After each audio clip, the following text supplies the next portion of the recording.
দৈনিক প্রথম আলো তাদের প্রধান শিরোনাম করেছে উপজেলা নির্বাচনের ফলাফল নিয়ে। ভোটের হার এবার সর্বনিম্ন। বিশ্লেষকদের মতে নির্বাচন প্রতিদ্বন্দ্বিতামূলক হচ্ছে না, সেটি ভোটারদের নির্বাচন বিমুখ করার অন্যতম কারণ। রিপোর্টে কিছু পরিসংখ্যান তুলে ধরা হয়েছে। 2024-এ ভোট পড়েছে 36.10%, 2019-এ 40.22%, 2014-তে 61%, 2009-এ 68.32%। একই শুনে এক কলামের একটি শিরোনাম করেছে পত্রিকাটি, বিএনপির বহিষ্কৃতদের 20 জন হেরেছেন। সাবেক নির্বাচন কমিশনার সাখাওয়াত হোসেনের মন্তব্য নিয়ে পত্রিকাটি শিরোনাম করেছে, মানুষ ভোট থেকে মুখ ফিরিয়ে নিচ্ছে। ডলারের মূল্যবৃদ্ধি ও সুদহার নিয়ে পত্রিকাটি শিরোনাম করেছে, ব্যবসার খরচ নিয়ে দুশ্চিন্তা। সুদের হার বাজার ভিত্তিক করা ও ডলারের দাম বাড়ানোর পর ব্যবসায়ীরা আশঙ্কা করছেন এর ফলে ব্যবসার খরচ বেড়ে যাবে, বাড়বে পণ্যমূল্য। পত্রিকাটির এক কলামের একটি শিরোনাম করা হয়েছে, প্রশিক্ষণ বিমান বিধ্বস্ত হয়ে বৈমানিক নিহত। দৈনিক সমকাল তাদের প্রধান শিরোনাম করেছে ডলারের মূল্যবৃদ্ধি নিয়ে। ডলারের দাম লাগাম ছাড়া, ব্যয় বাড়বে জীবনযাত্রায়।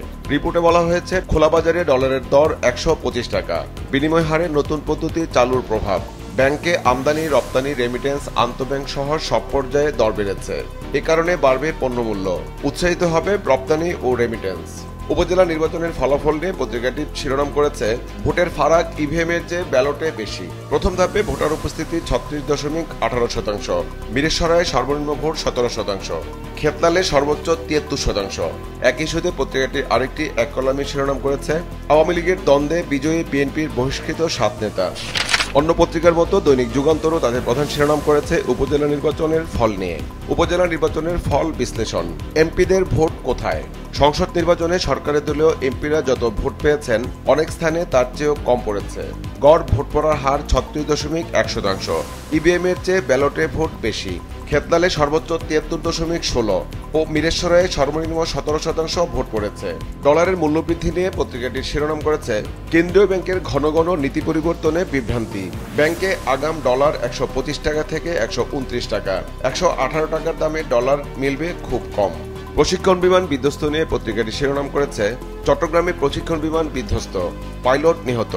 উড্ডয়নের কিছুক্ষণ পরই পেছনে আগুন ধরে যায়। দৈনিক বাংলাদেশ প্রতিদিনও উপজেলা নির্বাচনের ফলাফল বিশ্লেষণ নিয়ে তাদের প্রধান শিরোনাম করেছে, এক দশকে সবচেয়ে কম ভোট। প্রথম ধাপের উপজেলা নির্বাচন, ভোট পড়েছে 36.10%। দীর্ঘ 25 বছর পর চিত্রনায়ক সোহেল চৌধুরী খুনের মামলার রায় হয়েছে গতকাল।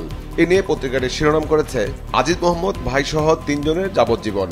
চিত্রনায়ক সোহেল চৌধুরীর হত্যার শীর্ষ সন্ত্রাসী ইমন সহ 6 জন খালাস। সাক্ষীরা কাবা চেয়ে সাক্ষ্য দিয়েছে পর্যবেক্ষণে বিচারক। প্রধানমন্ত্রীর সঙ্গে ভারতের পররাষ্ট্র সচিবের সাক্ষাৎ নিয়ে পত্রিকাটি একটি শিরোনাম করেছে, 2 মাসের মধ্যে দ্রুত হবে ভারতের ভিসা।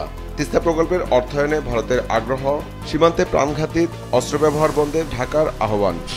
দৈনিক কালবেলা তাদের প্রধান শিরোনাম করেছে, গোয়েন্দার আটকে দেয়া মার্সিডিজ গোপনে খালাস।